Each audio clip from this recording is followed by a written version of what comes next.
મહાદેવ દોસ્તો, કેમ છો? તો અત્યારે બસ જો આપણે સવારના ફોનમાં બ્લોગ ચાલુ કરી દીધું છે ને અત્યારે ઊભા ક્યાં છે ખબર છે? માંડવીને સેટે જો આપણી માંડવી કેમ પાણી એક આવી ગઈ, કેવી થઈ ગઈ મસ્ત મજાની છે ને. બાકી છે ને મસ્ત મજાની માંડવી. તો આપણી માંડવી જોરદાર થઈ ગઈ છે અને સામે આપણે ઓલી બીજી માંડવીમાં પાણી ચાલુ છે. એ થોડીક પાછતરી છે આના કરતાં, આગતરી છે ને આમાં એક જ પાણી આવ્યો છે. તો ઓની પર આપણે પાણી ચાલુ છે. કાલે મેં બ્લોગ નહોતો બનાવ્યો, આજે છે 24 તારીખ. તો મેં કીધું આજે ચાલુ કરી દઉં, કારણ કે એકથી બેથી બ્લોગ બનાવતા જઈએ ને તો તમને જોવાની મજા આવે. અને આ માંડવીમાં આપણે બીજું પાણી દેવાનું છે. ઓની પર લગભગ 2 દી જ લાગશે. એનું કારણ છે કે પાણી હમણાં ઓછું થઈ ગયું છે. તો પાણી જ્યારે હવે વરસાદ થાય ને ત્યારે વધે, કારણ કે પાણી તર નીચા વહી ગયા, પાણી ઓછું થઈ ગયું. પાણી પછી થોડીક વાર ફૂલ આવે પછી ઓછું થઈ જાય, એટલે પાણી એટલું બધું ઉકેલ નથી કરતું. નકર તો આટલા દીમાં જ માંડવી પી ગઈ હોય તો વાંધો નહીં આવે. 2 દીમાં પી જશે માંડવી. ને પછી આ સાઈડમાં પણ વારી નાખશું.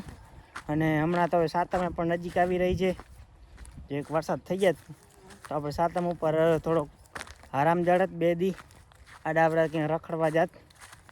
તો વરસાદ નથી તો રખડવાનું ઉકલે નહીં, કારણ કે પાણી દેવાનું હોય. જો આ આપણી માંડવી છે ને, આ આપણી માંડવી પાછતરી છે. ઓનાથી કેટલી પાછતરી છે? 15 દિવસ. આ 20 દિવસ પાછતરી છે. 20 દિવસનો ફેર છે ને. આમાં જો ખડની દવા છાંટી હતી ને એમાં માંડવી પકડાઈ ગઈ હતી. આ માંડવીમાં ખડ વધારે હતું તો એમાં પછી દવા મારી ને એટલે માંડવી પકડાઈ ગઈ હતી થોડીક.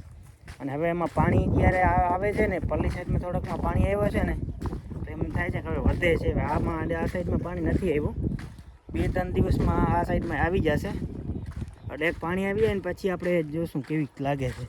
કારણ કે પાણી આવી જાય માંડવી બહુ વધે. માંડવી અત્યારે પાણી બહુ જરૂર છે. તો ભાઈ જો વારે છે પાણી સવારના પોરમાં. મારે સવારના પોરમાં મંદિરે જવાનું હોય એટલે પછી હું ઉઠીને નાહી ધોઈને તો મંદિરે જાઉં. મંદિરે તે આવી અને પછી હું અહીં આવું. તો અત્યારે હું જાય છે ને ભાઈ જશે ઘરે. તો ચાલો ત્યાં જઈને દેખાડું છું કેવો પાણી આવે છે.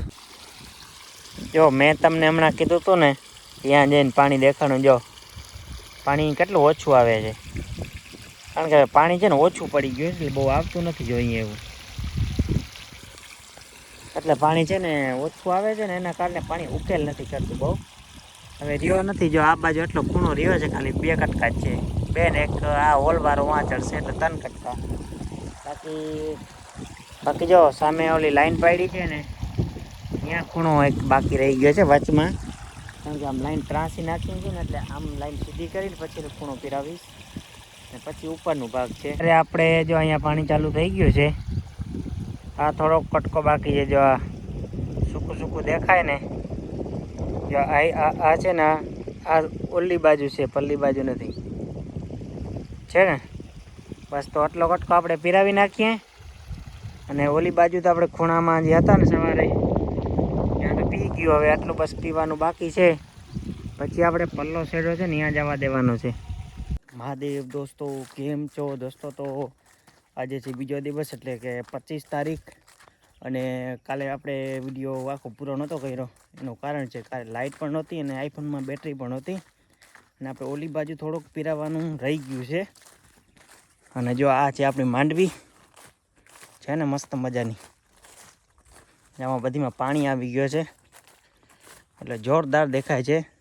કારણ કે દારૂ વધવા માંડી છે અને નવો ખોર આવી ગયો છે, એટલે એકદમ કુણપ આવી ગઈ છે ને, મસ્ત દેખાય છે ને. અત્યારે સવારના પોરમાં છે ને ભાઈ પાણી વારે છે ને હું મંદિરે ગયો હતો. તો અત્યારે હું જાઉં એના આગળ અને એ ઘરે જાય, શિરામણ કરે અને પછી માલઢોરનું કરે. જો અત્યારે લગભગ તો હવે થોડું ઘણું જ રહ્યું છે. જો સામે ઊભો છે. તો અત્યારે આપણે જાય એના આગળ અને એને આપણે કહીએ કે તું જા. તો ચાલો આપણે ત્યાં જઈએ અને કેટલુંક રહ્યું છે એ જોઈએ અને પછી ઓલી સાઈડમાં ટપાડશું. તો બ્લોગમાં રહેવાનું છે. એટલે અત્યારે આપણે આ બાજુ પાણી આવી ગયું છે, ઓલી બાજુ પાણી પી ગયું છે અને આ બાજુ જો પાણી આપણે અત્યારે ફૂલ છે. એટલે કેવું આવે છે જો તમે, પાણી ઓછું પડી જાય છે ને પછી નથી આવતું, એટલે પાણી ઓછું ઉકેલ કરે છે. બાકી જો આ જેટલી વાઈ દેખાય છે નીલી નીલી બધી પી ગઈ છે. અને સામે સેઢે લગન આપણે પીરાવાનું છે. આ જો લાઈન પાથરી છે ને, આ સાઈડ છે ને એ બધી રહી છે. અને હવે આપણે છે ને આજના વિડીયોની એન્ડિંગ અહીંયા કરીએ છીએ. ફરી મળીશું નવા વિડીયો સાથે. ત્યાં લગન આવજો. જય માતાજી, જય દ્વારકાધીશ.